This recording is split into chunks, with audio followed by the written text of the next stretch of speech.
नमस्कार, मैं अर्चना गुप्ता आप सभी का न्यूज वन इंडिया में बहुत स्वागत करती हूं। सोमवार को जम्मू कश्मीर के पहलगाम में पर्यटक वहां की वादियों का लुत्फ उठा रहे थे और ये जो वहां पर पर्यटक वादियों का लुत्फ उठा रहे थे और बड़ी बात की जम्मू कश्मीर का जो पहलगाम है जहां पर पर्यटकों की आवाजाही से ये पूरा क्षेत्र गुलजार होता है, आतंकवादियों ने यहां पर पहुंचकर ताबड़तोड़ गोलियां बरसाई और ताबड़तोड़ गोलियां बरसाकर कई पर्यटकों को मौत के घाट उतार दिया और कई पर्यटकों को घायल कर दिया। आतंकवादियों ने हमला करने से पहले पर्यटकों से उनकी जाति पूछी, उनका धर्म पूछा और धर्म पूछने के बाद जब उन्हें पता चला कि ये मुसलमान नहीं है तो फिर उनके सिर में गोली मार दी। कई पर्यटकों पर अंधाधुंध गोलीबारी की जिसमें 28 पर्यटकों की मौत हो गई है और अब इस पूरे मामले को लेकर भारत सरकार एक्शन मोड में नजर आ रही है। वहां पर एनआईए की टीम पहुंच चुकी है। कल ही जैसे ये पूरी घटना घटी उसके बाद गृह मंत्री अमित शाह वहां पर पहुंचे और वहां पर पहुंचकर श्रीनगर पहुंचे और उसके बाद उन्होंने मुख्यमंत्री उमर अब्दुल्ला से बैठक की, उमर अब्दुल्ला से बातचीत की। एक बड़ी बैठक वहां पर की गई। उस बड़ी बैठक में तमाम जो अधिकारी हैं वो उसमें शामिल हुए और उसके बाद गृह मंत्री अमित शाह आज जो शहीद हुए हैं इस आतंकी हमले में उन मृतकों को, उन शहीदों को श्रद्धांजलि अर्पित करते हुए नजर आए और उसके बाद गृह मंत्री अमित शाह पहलगाम के उस स्थान पर भी गए जहां पर कल आतंकी हमला हुआ था और उसके बाद पीड़ित परिवारों से भी मुलाकात की। पीड़ित परिवारों से मुलाकात करते हुए उन्हें सांत्वना दिया कि बिल्कुल भी बख्शा नहीं जाएगा, इस कुकृत्य को अंजाम देने वालों को बख्शा नहीं जाएगा। इस पूरे हमले की जिम्मेदारी टीआरएफ ने ली है। टीआरएफ जो कि लश्कर ए तैयबा का एक पॉक्सी है, यानी कि उसी का एक संगठन है और ये तस्वीर आपको दिखा रहे। गृह मंत्री अमित शाह ने परिवारों से मुलाकात की, लेकिन इस पूरे हमले के बाद पूरे देश में रोष है, गुस्सा है कि आखिरकार पाकिस्तान कैसे इस तरह की नापाक हरकतों को अंजाम दे रहा है। हालांकि पाकिस्तान की ओर से कहा जा रहा है कि इस हमले में हमारा कोई हाथ नहीं है, लेकिन जो आतंकी हैं बताया जा रहा है कि 5 से 6 आतंकी इस हमले में शामिल थे और उसमें से 3 के स्केच जारी हो चुके हैं। जो वहां पर प्रत्यक्षदर्शी हैं, प्रत्यक्षदर्शियों ने बताया कि हमलावर कैसे थे और प्रत्यक्षदर्शियों के आधार पर ही हमलावरों के स्केच जारी कर लिए गए और इस हमले में 2 स्थानीय आतंकी भी शामिल है। लगातार सेना वहां पर सर्च ऑपरेशन चला रही है, सेना का वहां पर सर्च ऑपरेशन चल रहा है। एनआईए की टीम वहां पर पहुंच चुकी है। गृह मंत्री अमित शाह लगातार जो इंटेलिजेंस है उनके संपर्क में है और प्रधानमंत्री नरेंद्र मोदी भी अपनी सऊदी अरब की यात्रा को बीच में ही छोड़कर भारत लौट आए हैं।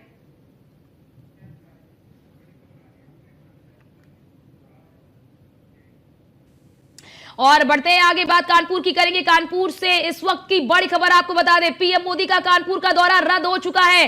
बड़ी खबर, प्रधानमंत्री नरेंद्र मोदी का कानपुर का दौरा रद्द हो चुका है। पहलगाम आतंकी हमले के बाद पीएम मोदी का यह दौरा रद्द हो गया है। 24 अप्रैल को कानपुर में प्रधानमंत्री नरेंद्र मोदी एक जनसभा को संबोधित करने वाले थे, कई परियोजनाओं का लोकार्पण और शिलान्यास करने वाले थे। क्षेत्रीय अध्यक्ष प्रकाश पाल ने इस बात की जानकारी दी है क्योंकि देश इस वक्त गमगीन है, देश इस वक्त पूरी तरह से रोष में है इस आतंकी हमले के बाद कि आखिरकार कब इनके गुनाहगारों को उनकी सजा दी जाएगी और कब भारत सरकार एक बड़ा एक्शन लेगी, क्योंकि पुलवामा हमले के बाद यह दूसरा बड़ा आतंकी हमला माना जा रहा है और पूरे प्लान तरीके से किया गया, क्योंकि बताया जा रहा है कि इसमें कई सारे एंगल निकलकर सामने आ रहे हैं कि वहां पर स्लीपर सेल की मदद ली गई, पूरी रेकी की गई, पूरे प्लान तरीके से इस पूरे आतंकी वारदात को अंजाम दिया गया। जो आतंकी हैं वो वर्दी में वहां पर पहुंचे थे,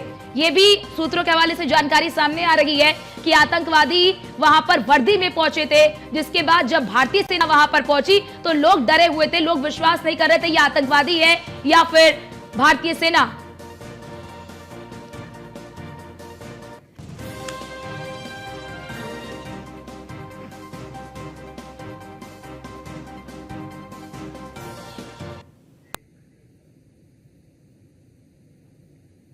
और इस आतंकी हमले के बाद पूरे देश में अलर्ट जारी कर दिया गया है। उत्तर प्रदेश हो, चाहे मुंबई हो, चाहे दिल्ली हो, वहां पर अलर्ट जारी कर दिया गया है। हमारे साथ हमारे 2 संवाददाता इस वक्त जुड़ चुके हैं। हमारे साथ हमारे संवाददाता रामजी लाल जुड़ चुके हैं कानपुर से और ब्यूरो चीफ अनुरोध भारद्वाज हमारे साथ बरेली से जुड़ चुके हैं। लेकिन सबसे पहले रामजी शर्मा आपके पास आना चाहूंगी। रामजी शर्मा, कल की इस आतंकी वारदात में कानपुर के एक युवक की भी मौत हो गई है, जिसकी शादी 2 महीने पहले ही हुई थी। परिवार इस वक्त पूरी तरह से गमगीन है। मैं आपको बता दूं कि जो पहलगाम में जो टेरिस अटैक हुआ उसकी मौत हो गई है। सबकी बात है कि उसके परिवार के साथ परिवार को पहलगाम गया हुआ था, जहाँ पर हादसा आपको दिखाऊंगा। यहाँ पे लोग हैं जो लगातार की पहुंचे हुए हैं। दूसरे मैं आपको और दिखा चाहूंगा, यहाँ देखो महिलाएं जो है, महिलाएं भी लगातार सुबह से यहाँ पर आज सुबह जो होगी उसके कानपुर पहुंचने तैयार हो रहा है कि कानपुर उनकी बॉडी कब आएगी। उसके बाद 10 संस्कार, लेकिन यही माना जाए कि जो बॉडी है उसकी शाम तक की लखनऊ लैंड करेगी, लखनऊ के बाद कानपुर आएगी रात में। तो कल सुबह 10 संस्कार की बात की है। यहाँ पे गाँव के जो लोग हैं लगातार मौजूद है। सबसे बड़ी बात है कि यहाँ पर लगातार जो सुबह हुई जो हादसा हुआ उसके लिए गंभीर है। हमारे साथ में यहाँ पे जो क्षेत्रीय अध्यक्ष है कानपुर में प्रकाश पाल जी वही मौजूद है। उनसे बात करते हैं, जानते हैं कि वो क्या कहते हैं घटना को लेकर। आपको बताएगा यहाँ पर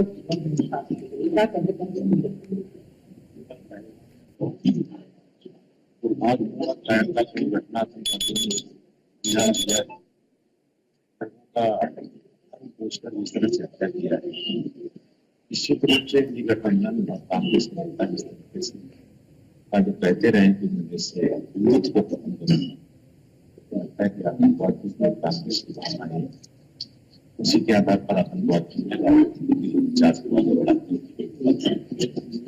पता पड़ गया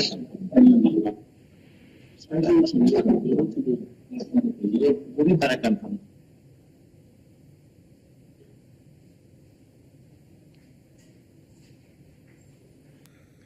जी बिल्कुल राम जी, इस वक्त वाकई में गमगीन है और हम तस्वीरें भी देख रहे हैं कि पूरा जो कानपुर है, तमाम जो स्थानीय लोग हैं, तमाम जो लोग हैं वो इस वक्त उनके घर पर पहुंचे हुए हैं और अपनी शोक संवेदना व्यक्त कर रहे हैं। इस दुख की घड़ी में परिवार के साथ पूरा देश इस वक्त इस पीड़ित परिवार के साथ है। और देखिए, क्योंकि आर्थिक सहायता का भी ऐलान कर दिया गया, लेकिन इस युवक की तस्वीर आपको हम दिखा रहे हैं। ये शुभम की तस्वीर है जो अपनी पत्नी के साथ घूमने के लिए गए थे कल।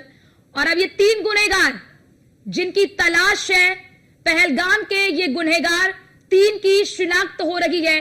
फिलहाल 3 के जो स्केच है वो जारी किए गए हैं। अबू तलहा, आसिफ फौजी, सुलेमान शाह, इन तीनों के स्केच जारी कर दिए गए हैं। बताया जा रहा है कि 5 से 6 आतंकी इस आतंकी वारदात में शामिल हैं और 3 के स्केच जारी कर दिए गए हैं। और इससे भी बड़ी बात कि 2 स्थानीय आतंकी हैं, इसमें 2 स्थानीय आतंकी शामिल है। ये देखिए, ये 3 तस्वीर आपको दिखा रहे हैं। और हमारे साथ हमारे ब्यूरो चीफ अनुरोध भारद्वाज भी हमारे साथ बरेली से जुड़े हुए हैं। अनुरोध, आपके पास आना चाहूंगी। जरा ये बताइए कि इस हमले के बाद पूरे उत्तर प्रदेश में अलर्ट जारी कर दिया गया है। बात अगर बरेली की कर ले तो बरेली में किस तरह की व्यवस्था वहां पर की गई है, किस तरह से सुरक्षा व्यवस्था अलर्ट है? जहां तक सुरक्षा का सवाल है तो बरेली हाई अलर्ट पर है। बरेली में ट्रिपल लेयर में होने के साथ यहाँ जाट रेजिमेंट सेंटर भी है। इसके अलावा यहाँ पर गरुड़ डिवीजन है जो गुरिल्ला वार में सबसे अहम मानी जाती है। जम्मू कश्मीर में जिस तरह से पर्यटकों पर आतंकी हमला हुआ है उसे देखते हुए पूरे उत्तर प्रदेश में अलर्ट है और खासतौर पर ऐसे ठिकाने या सामरिक प्रतिष्ठान है और बरेली के हिसाब से बेहद संवेदनशील माना जाता है। बरेली के पास में रामपुर में इससे पहले सीआरपीएफ बेस कैंप पर आतंकी हमला भी हो चुका है। बरेली के तमाम आतंकी पूरे देश में जहां जहां आतंकी वारदातें हुई, बरेली का नाम कहीं न कहीं सीधे तौर पर उनसे जुड़ता रहा है। इस वजह से बरेली में विशेष सतर्कता के निर्देश हैं। बरेली में जिस तरह से जम्मू कश्मीर के पहलगाम में अभी घटना हुई है, तमाम तीर्थ यात्रियों को न उनके नाम पूछकर, उनका दम पूछकर गोली मारी गई है, उससे पूरे बरेली में गम गुस्सा गुबार है। लोग सड़कों पर उतर रहे हैं, खून से पत्र लिखकर प्रधानमंत्री और गृह मंत्री से खून के बदले खून की मांग कर रहे हैं। मांग की जा रही है तमाम यहाँ के धर्माचार्यों ने प्रधानमंत्री मोदी से सीधी सीधी मांग की है कि पाक अधिकृत कश्मीर पर तुरंत कब्जा किया जाना चाहिए, उसे भारत में मिला के रखना चाहिए। आप देख सकते हैं इस समय न्यूज वन इंडिया के साथ हमारे साथ यहाँ के कई धर्माचार्य और व्यापारी समाज से जुड़े हुए लोग हैं, जिनसे लगातार वो अपने दिल की व्यथा, अपनी पीड़ा, अपना आक्रोश न्यूज वन इंडिया के साथ साझा कर रहे हैं। हमारे साथ पंडित सुधीर पाठक जी हैं। पाठक जी, जिस तरह से जम्मू कश्मीर में घटना हुई है, किस तरह का दिल में एक व्यथा, एक पीड़ा, एक आक्रोश। पुलवामा बनाम पहलगाम, मोदी जी लगाओ लगाम।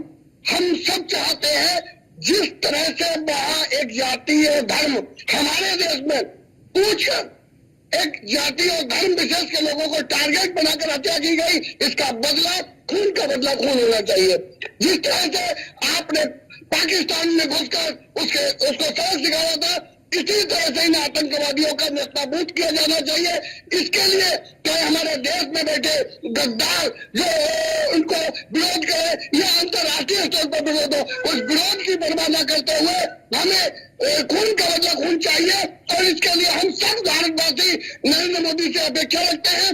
मोदी जी, आप पहले आपने ऐसा काम किया है कि आपसे उम्मीदें बनी है, आतंकवादी में कमी आई है, परंतु इस घटना जो अमरनाथ की पवित्र यात्रा शुरू होने वाली है, उससे पहले इस तरह की घटना यानी उन शरणार्थियों को जो दर्शन करने जाते हैं उनके ऊपर आघात चोट लगे ना जाए, इस तरह की जिस तरह से अभी कुंभ हुआ और कुंभ में घटना घटाई गई और इसी तरह से पुनः अमरनाथ यात्रा शुरू होने से पहले इस तरह का किया गया है, तो ना तो दर्शनार्थी न भक्त इससे चोट खाएंगे, बल्कि हम मोदी जी के कंधे से कंधा मिला के तैयार हैं और खून का बदला हमें खून चाहिए। हमारे साथ व्यापारी समाज के दुर्वेश खटवानी जी भी मौजूद हैं। बरेली से बड़ी संख्या में हर साल तमाम यहाँ के यात्री और पर्यटक कश्मीर जाते हैं, खासतौर पर गर्मियों के सीजन में। इस बार जो ये घटना हुई है, किस तरह का माहौल और क्या अब लग रहा है, क्या यात्रा किस तरह से रहेगी फिर कश्मीर की? बड़ा कुत्सित प्रयास है आतंकवादियों का और बड़ी दर्दनाक घटना है और इसकी जितनी निंदा की जाए कम है। हम लोग ये समझते हैं शायद मोदी जी को कोई चिंता नहीं होगी, लेकिन जिस प्रकार से हम लोगों ने मोदी जी सऊदी अरब दौरा छोड़कर लौटे हैं और जो उनके वीडियो और जो पिक्चर्स आई हैं उसमें कितना दुख उनके चेहरे से झलक रहा है, अमित शाह जी के चेहरे से कितना दुख झलक रहा है, ये हम लोग स्वयं देख सकते हैं। एक्शन जरूर होगा और हमारा मोदी जी से और अमित शाह जी से और राजनाथ सिंह जी से निवेदन है कि आप तुरंत एक्शन लीजिए। अब इस बार ट्रंप ने भी कह दिया है, पुतिन ने भी कह दिया हम आपके साथ हैं, इससे बढ़िया मौका नहीं आएगा। पाक अधिकृत जम्मू कश्मीर पर तुरंत हमला कर दीजिए। व्यापारी समाज कंधे से कंधा मिलाकर आपके साथ खड़ा हुआ है, तन मन धन से। हमारे प्रांतीय महामंत्री राजेंद्र गुप्ता जी हैं, आज सुबह उनसे वार्ता हुई है, उन्होंने कहा जो सहयोग होगा व्यापारियों की ओर से मोदी जी को, अमित शाह जी को, वो हम लोग तुरंत करने के लिए तैयार हैं। जहां हमारी जरूरत होगी हम वहां जाएंगे। तो आपने देखा जिस तरह से एकदम यहाँ पर व्यापारी समाज, धर्म समाज, हिंदू समाज, तमाम संगठनों की ओर से एक सुर में एक बिल्कुल बिल्कुल अनुरोध, क्योंकि पूरे देश में इस वक्त रोष है, पूरा देश इस वक्त आक्रोशित है और पूरे देश की एक ही मांग है कि इन आतंकवादियों पर कार्रवाई हो और ऐसा करारा जवाब इन्हें दिया जाए कि ये 7 जन्मों तक ना भूल पाए। आप हमारे साथ बने रहिए। पंकज मंडल भी हमारे साथ जुड़े हुए हैं। पंकज, बात अगर राजधानी लखनऊ की कर ले तो क्या राजधानी लखनऊ में भी लोग सड़कों पर उतरकर एक तरह से इस आतंकी हमले की निंदा कर रहे हैं, वो भी मांग कर रहे हैं सरकार से कि अब वक्त आ चुका है कि पाकिस्तान को सबक सिखाया जाए? जी बिल्कुल, कहीं ना कहीं लगातार उत्तर प्रदेश की राजधानी लखनऊ में इसका विरोध प्रदर्शन किया जा रहा है, जिसमें कि तमाम ऐसे लोग हैं कि जो इनका विरोध कर रहे हैं और कहीं ना कहीं देखा जा रहा है कि भाई साहब जिस तरह से पाकिस्तान यहाँ पे हमला हुआ है पुलवामा, किस तरह से देख रहे, इधर घूम जाइए। बिल्कुल देख सकते हैं यहाँ पर तमाम लोग हैं जो अपनी अपनी प्रतिक्रिया दे, लेकिन ये देखा जा रहा है कि राजधानी लखनऊ में जो तमाम संगठन है वो अलग अलग जगह जाकर उनका विरोध प्रदर्शन कर रहे हैं। तो तमाम लोग ऐसे हैं जो इनका यानी कहीं ना कहीं देखा जा रहा है कि राजधानी लखनऊ के जो लोग हैं, युवा है, वो कहीं ना कहीं आक्रोश है और जगह जगह पर इसका प्रदर्शन किया जा रहा है, इसका विरोध प्रदर्शन भी किया जा रहा है। तो देखा जा रहा है की राजधानी लखनऊ को यानी कि पूरे उत्तर प्रदेश को अलर्ट मोड पे रखा गया है। चाहे वो रेलवे स्टेशन हो, चाहे वो यानी कहीं कि चाहे वो बस अड्डे हो, चाहे वो धर्मस्थल हो, तमाम जगह पे है, सब जगह पे अलर्ट मोड पे रखा गया। और कहीं ना कहीं यहाँ के लोगों का कहना है कि इसका बदला खून से लिया जाए, तो इसी को लेकर तमाम जगह प्रदर्शन जारी है। जी बिल्कुल। और राम जी आपके पास आना चाहूंगी। राम जी, क्या कानपुर में भी इस हमले के बाद लोगों में आक्रोश देखने को मिल रहा है? क्या वहां पर भी लोग सड़कों पर उतरकर सरकार से मांग कर रहे हैं कि अब वक्त आ चुका है कि पाकिस्तान को करारा जवाब दिया जाए, अब भारत नहीं सहेगा? बिल्कुल, मैं आपको बता दूं, पुलवामा के पहलगाम में जो ये हादसा हुआ जिसमें 36 लोगों की जान गंवाई, जिसको लेकर कानपुर का लाल रूप में कहीं न कहीं समाज है, जिसको लेकर कानपुर लगातार इस बात तक विरोध हो रहा है, लोग कर रहे हैं कि आतंकियों को सबक सिखाने समय आ चुका है, क्योंकि लगातार पाकिस्तान इससे लगते भाग करता है और जो आतंकी उनको कहीं ना कहीं संरक्षण देने काम करता है, जिसको लेकर राम जी, क्या पार्थिव शरीर आ गया है? शुभम का जो पार्थिव शरीर है, क्या वो आ गया? क्या उनकी पत्नी अभी वहीं पर है? शुभम की पत्नी भी क्या अभी वहीं पर पहलगाम में ही है? ये नहीं पहले शादी हुई थी, परिवार सबके बच्चे पहलगाम करते, जहाँ पर उनकी पत्नी, उनके माता पिता सब पहलगाम में ही है। जो बॉडी है तो सुबह द्विवेदी की वो शाम को 8 बजे तक लखनऊ पहुंचे थे। लखनऊ के बाद वो कानपुर आई, तो करीब रात को 12 से 1 मतलब लेट नाइट जो सुबह की बॉडी है जो कानपुर पहुंच सकती है। उसके बाद वो 10 संस्कार का समय है, वो देख सुबह 10 संस्कार के टाइम। फिलहाल अभी बॉडी यहाँ पर परिवार के जो लोग सुबह तस्वीर देते हैं सब वहीं पर है। सिर्फ परिवार के जो अन्य लोग हैं यहाँ पे जो गाँव के लोग हैं वो लगातार सुबह द्विवेदी मौजूद है और यही पूरा परिवार है जो गाँव के सभी छोटा माहौल है। लगातार बेहतरीन मांग उठते हैं जो आतंकी के लिए घटना परिणाम दिया उनको सबक सिखाया जाए। अब समय आ गया उनको सबक सिखाने का, जो बहुत समय जिसको लेकर के जो प्रधानमंत्री नरेंद्र मोदी का दौरा 24 अप्रैल कानपुर का, तो दौरा भी रद्द करके तो साफ तौर पर कहना है जब तक आतंकियों को उनका अंजाम तक नहीं पहुंचाया जाएगा तब तक वो किसी जो कानपुर जो जिला न्याय जो कानपुर पार्टी का उसको नहीं है, इसके उसका कार्यक्रम जो दूसरा रद्द कर दिया। अब जो पार्थिव शरीर का इंतजार है वो तब जब लेट नाइट यहाँ पहुंचेगा, उसके बाद उसका दाह संस्कार जो कल सुबह किया जाएगा। बिल्कुल। और बड़ी बात ये भी बताइए, क्या पहली बार, क्योंकि देखिए पहलगाम बहुत ही सुंदर जगह है, मतलब कहा जाता है कि कश्मीर की सबसे सुंदर जगह है पहलगाम और बड़ी संख्या में पर्यटक वहां पर पहुंचते हैं। तो ऐसे में राम जी, आपने जब परिजनों से बातचीत की तो परिजनों का क्या कहना है? हालांकि उनके लिए बहुत ही दुखद है, इस वक्त काफी दुख में, शोक में पूरा परिवार है, लेकिन जब आपने उनसे बातचीत की तो उन्होंने क्या कुछ कहा?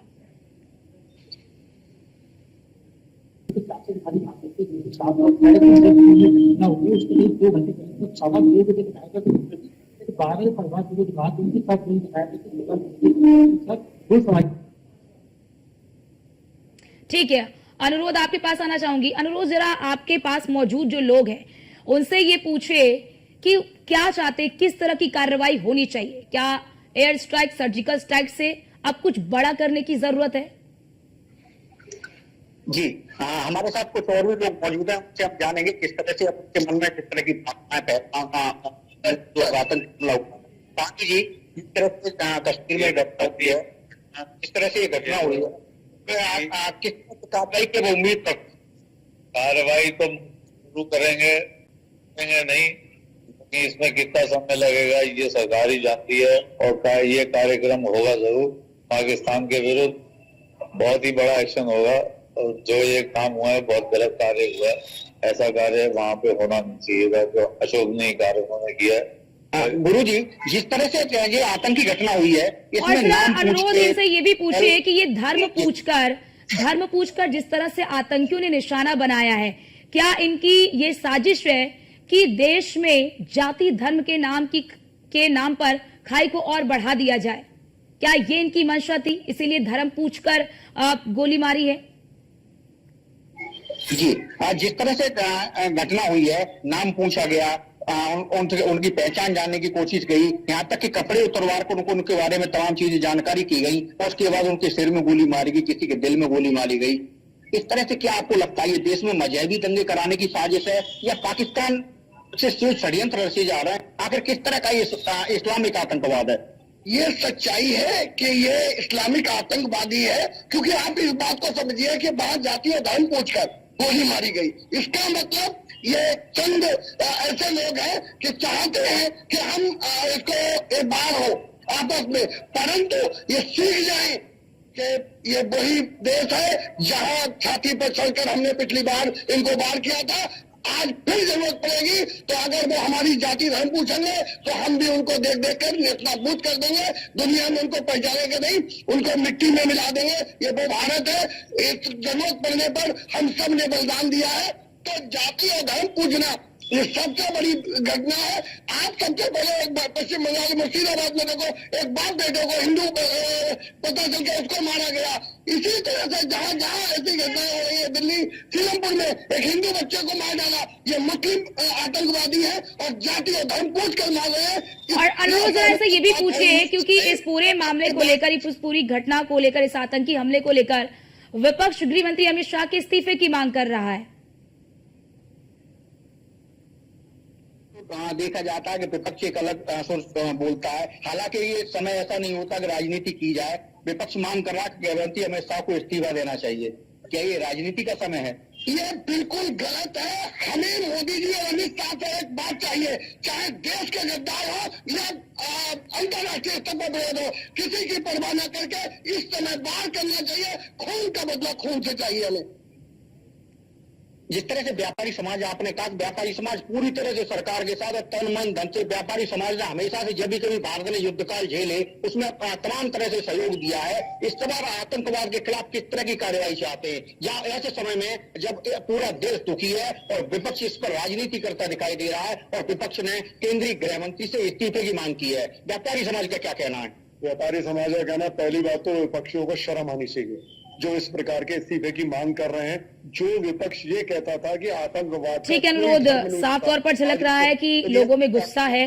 इस आतंकवादी वारदात के बाद पूरा देश इस वक्त आक्रोशित नजर आ रहा है और इसीलिए देखिए केंद्र सरकार भी इस पर जल्द से जल्द एक बड़ी कार्रवाई कर सकती है, क्योंकि लगातार बैठकों का दौर जारी है। बहुत शुक्रिया पंकज आपका, अनुरोध आपका, रामजी शर्मा आपका हमारे साथ जुड़ने के लिए और तमाम जानकारी हमारे दर्शकों तक साझा करने के लिए।